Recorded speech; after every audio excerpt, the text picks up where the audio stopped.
राम भगवान को मैंने बीजेपी लाए हैं कि राम संविधान के बदौलत आए हैं? आप बताइए। न्याय न्याय न्याय राम को न्याय संविधान के बदौलत मिला है, ना कि आपकी गोदी मीडिया के बदौलत और ना कि मोदी के बदौलत। कमेश्वर चौपाल जी को उसमें जगह मिल गया। एक दलित को मेंबर बनाया गया। अब हिंदू करेंगे और उस समय अब दलित करेंगे, यही आपकी नीति है। इस नीति से ऊपर उठिए, आप देश की बात करिए, किसान की बात करिए, लोगों की आत्मा लूटी जा रही है उसको न्याय करिए।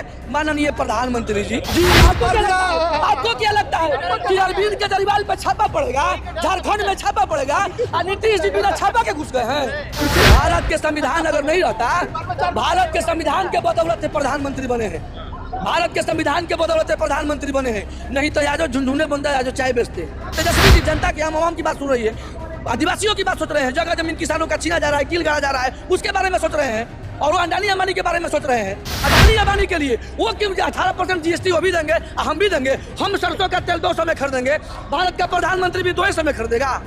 हमारे लिए गरीब किसान मजदूरों के लिए तो अलग तो होनी चाहिए। लोकतंत्र जिंदा होने के बाद आज सबको न्याय और बराबर का खुली आजादी मिला, सबको अपना बात रखने का अधिकार करने का, तो आज उसी में चाय बेचने वाला व्यक्ति प्रधानमंत्री बन रहा है। हम उठा रहे हैं, हमारे नेता राहुल गांधी तेजस्वी यादव उठा रहे हैं। इस सब आज जिस जगह पे खड़े हैं, ये समाजवादियों का गढ़ रहा है कैमूर, और इस गढ़ से देखिए सासाराम लोकसभा में जो सांसद जीता है उसका केंद्र में सरकार बना है, और इस बार इस धरती से सासाराम की लोकसभा का सीट हम जीतेंगे और दिल्ली की गद्दी पर अपना सरकार बनाएंगे। राहुल गांधी जिंदाबाद, राहुल तेजस्वी जिंदाबाद जी। और आप देखिए हमारा आस्था का विषय है। देखिए राम को कौन लाया है, राम को कौन लाया है, कौन लाया है आप बताइए। सत्य बोल रहे हैं। राम भगवान को मैंने बीजेपी लाए हैं कि राम संविधान के बदौलत आए हैं? आप बताइए। न्याय न्याय न्याय राम को न्याय संविधान के बदौलत मिला है, ना कि आपकी गोदी मीडिया के बदौलत और ना कि मोदी के बदौलत। तो इसका मतलब मोदी जी राम से बड़े हैं, राम से बड़े हैं। आप बताइए, बड़े हैं तभी तो लाए हैं। हमारे पिताजी हमको पैदा किए हैं, हमारे पिताजी हमको पैदा किए हैं, वो बताएं कि राम के लिए क्या किए हैं। जब वो लाए हैं तो खुल के बोले, खुल के। हमारे घर में भी कुल देवता है। आप अपना धर्म का चश्मा हमारे ऊपर जबरदस्ती मत थोपिए।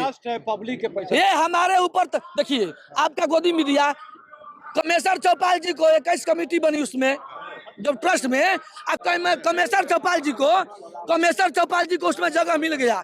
एक दलित को मेंबर बनाया गया। अब हिंदू करेंगे और उस समय अब दलित करेंगे, यही आपकी नीति है। इस नीति से ऊपर उठिए, आप देश की बात करिए, किसान की बात करिए, लोगों की आत्मा लूटी जा रही है उसको न्याय करिए। माननीय प्रधानमंत्री जी, EVM हटाइए। 2014 से देश को आजादी मिला है, 2014 से नहीं ना मिला है। तो ये महंगाई बेरोजगारी लोगों को गुमराह करना बंद करवाइए। देश में लोकतंत्र जिंदा रहेगा तभी हम सारे लोग जिंदा। ये सच्चाई अंदर की आप भी बखूबी अच्छी तरीके से जानते हैं और लोग भी जान रहे हैं। ये धर्म का जो चर्चा जो चश्मा लोगों के ऊपर जबरदस्ती थोपा जा रहा है, इसके वजह से अपना जो है वो सब प्रक्रिया आदमी खड़ा किए हैं। ऐसा कुछ नहीं है। बिल्कुल आप बिल्कुल सही कह रहे हैं। झारखंड में भी जबरदस्ती ईडी का छापा पड़ा, बिहार में भी पड़ा, तो उन्हीं लोगों के घर पे न पड़ रहा है जो बीजेपी के नीति सिद्धांत के खिलाफ लड़ाई लड़ रहे हैं। उनके घर छापा पड़ रहा है। बोलिए, उनके घर छापा पड़ रहा है। पैसा नहीं सारा चोर तो तेजस्वी जी के पास गए थे आपकी ईडी, कौन सा पैसा आपको मिला? झारखंड में तो मिला। क्या झारखंड में मिला? क्या माने हेमंत सोरेन के पास मिला? हेमंत सोरेन के पास मिला। साहू जी के परिवार का आजादी के बारे में इस देश में क्या भूमिका है आप अच्छी तरह जानते हैं। वो आजादी के समय से डोनेट करने वाला वो परिवार जो है, आज उतना देखिए वैश्य समाज के लोग, बनिया समाज के लोग, महाजन लोग, उनका व्यवसायिक रूप से, उस पर हम व्यक्ति विशेष ज्यादा प्रकाश नहीं डालेंगे, लेकिन उस समय शायद सुनने में आया था कि काफी मात्रा में सोना लोग डोनेट किए थे आजादी के समय। तो वो बड़े लोग हैं, उस पर हम क्या प्रकाश डाल सकते हैं? आप जबरदस्ती आप अमित शाह के घर मरवाई ना छापा, नहीं मिलेगा पैसा, नहीं मिलेगा। पैसा क्या चल रहा है? देखिए ये मामला हमारे लेवल से ऊपर का, ये हमारे मामला CBI के द्वारा डरा कर ले जा रहा है, भाग नहीं रहा है कोई। अरे भारत सरकार जी आपको क्या लगता है कि अरविंद केजरीवाल पे छापा पड़ेगा, झारखंड में छापा पड़ेगा और नीतीश जी बिना छापा के घुस गए हैं? ऐसा नहीं है। नीतीश जी अंदर अंदर क्या सेटिंग है, बिना उस सेटिंग के थोड़ा नीतीश जी उसमें आए हैं। वो तो कह कर गए हैं, वो तो कह कर गए हैं कि मिट्टी में मिल जाएंगे, नहीं जाएंगे। आप उन पर विश्वास करते हैं? आपको विश्वास है कि नहीं जाएंगे? जब आपको नहीं है तो हमको कहाँ से होगा? कब कहाँ चला जाएंगे क्या पता? अरे कब कहाँ चला जाएंगे नीतीश जी क्या पता? कोई पता नहीं है। अभी कब और पलटिंग मार देंगे कोई ठीक नहीं है। इसलिए नीतीश जी की बात छोड़ दीजिए। यात्रा से पहले नीतीश जी भाग गए। नीतीश जी की मजबूरी थी, ईडी का डर था, मोदी का डर था, भीतर से उनका प्रक्रिया सिस्टम जो था खलबलाया हुआ था।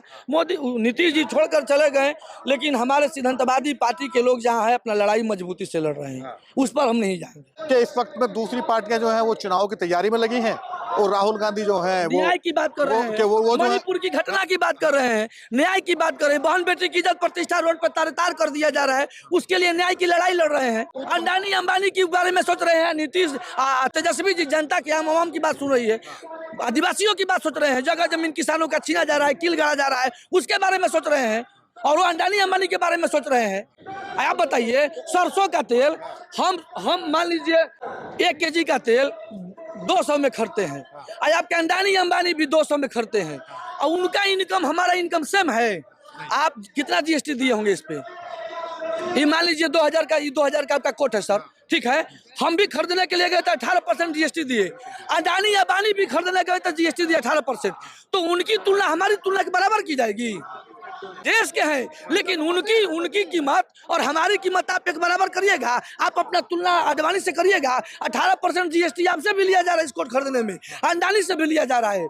हमारे नहीं, उनके लिए अलग नियम हो, हमारे लिए अलग हो। उनके लिए अडानी अंबानी के लिए वो क्यों 18% जीएसटी वो भी देंगे, हम भी देंगे। हम सरसों का तेल 200 में खरीदेंगे, भारत का प्रधानमंत्री भी 200 में खरीदेगा। हमारे लिए गरीब किसान मजदूरों के लिए तो अलग तो होनी चाहिए। भारत के संविधान अगर नहीं रहता, भारत के संविधान के बदौलत से प्रधानमंत्री बने हैं, भारत के संविधान के बदौलत प्रधानमंत्री बने हैं। नहीं तो आज झुंझुने बनता है, आज चाय बेचते हैं, आज चाय बेचते हैं। ये लोकतंत्र है जिसके बदौलत। देखिए, हम एक बात लास्ट कहना चाहेंगे, ये मेरी अंतिम बात होगी। आजादी के 75 साल पहले जब देश आजाद हुआ, जब संविधान लागू हुआ, जितना संपत्ति था इस देश में राजा रजवाड़ों के पास था, जितनी भूमि थी राजो रजवाड़े के पास थी। आजादी के संविधान लागू होने के बाद उस सारा जगह जमीन सरकार को डोनेट किया गया ना, तब जाके सबको बराबर का अधिकार, लोग सबको जगह जमीन मिला। किसान अपना खेती किया, सब जगह जमीन लोगों में बांटा गया ना। लोकतंत्र जिंदा होने के बाद आज सबको न्याय और बराबर का खुली आजादी मिला, सबको अपना बात रखने का, अधिकार रखने का। तो आज उसी में चाय बेचने वाला व्यक्ति प्रधानमंत्री बन रहा है। तो आप आजादी से 75 साल पहले क्या थी स्थिति, देश आजाद कराने के बाद क्या हुआ, आप देख लीजिए।